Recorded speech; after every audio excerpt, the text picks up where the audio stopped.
अस्सलाम वालेकुम दोस्तों, अॼु फेस टू फेस तव्हां सां ॻाल्हाइणो हुयो दोस्तों। त तव्हांखे अॼु पंहिंजा वेरी ड्रामे जे बारे में ॿुधाईंदासीं। सन टीवी जो सॉफ्ट सीरियल बहितरीनु तरीक़े सां जेको शूट थी रहियो आहे, जेको शूट करे रहियो आहे, जंहिंजो डायरेक्टर आहे चौधरी अलीअसगर तइम, ऐं बहितरीनु हुनजे तरीक़े सां जेका शूटिंग हली रही आहे। अञा ॿिए स्पेल जी शूटिंग हुनजी जेका शुरू थी वई आहे दोस्तों।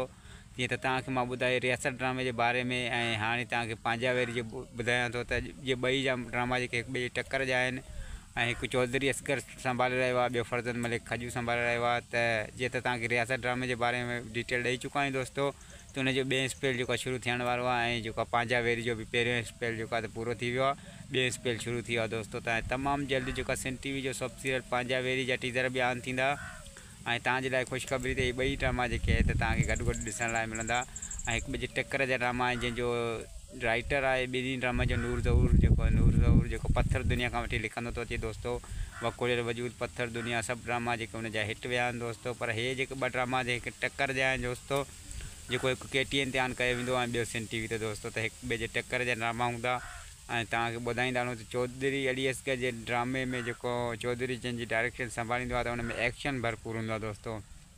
ऐं मां तव्हांखे ॿुधाईंदो हलां त हुन फरज़त मलिक खजू साहब बि जेको त एक्शन घणो रिकॉर्ड करायो आहे। ऐं दोस्तों तव्हांखे जीअं काफ़ी पिक्चर मां ॾेखारींदो रहंदो आहियां, ड्रामनि जूं, पंहिंजा वेरी जूं थियूं, रियासत जूं थियूं, जेके पिक्चर असांखे मिलंदियूं आहिनि, त तव्हांखे ॾेखारींदा आहियूं असां वीडियोनि जे थ्रू दोस्तों। त ॿिन्हिनि ड्रामनि में एक्शन सीन भरपूर थिया आहिनि।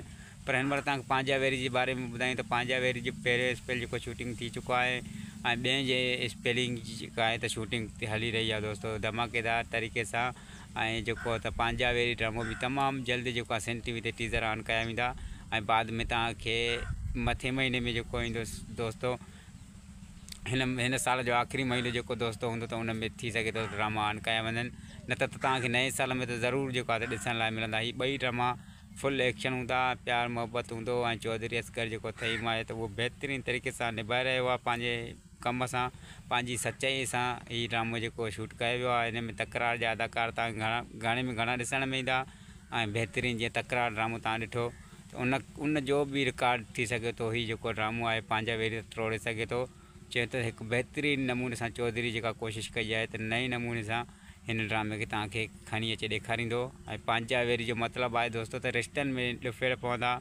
ऐं पंहिंजा ई जेके रिश्ता आहिनि, जेके हिन किरदार ॾेखारिया वेंदा पंहिंजे रिश्तनि जे हिसाब सां, उहे हिक ॿिए जा वेरी हूंदा। हिन में वॾेरा बि ॾेखारिया वेंदा, पर पंहिंजा रिश्ता जेके आहिनि त रत जा वेरी हूंदा। पंहिंजा वेरी जो नालो आहे ड्रामे जो, त ईअं ई ड्रामे खे ॾेखारियो वेंदो दोस्तों। त उमेदु आहे हीअ वीडियो तव्हांखे पसंदि आई हूंदी। वीडियो पसंदि आहे त लाइक सब्सक्राइब शेयर ज़रूरु कंदा दोस्तों।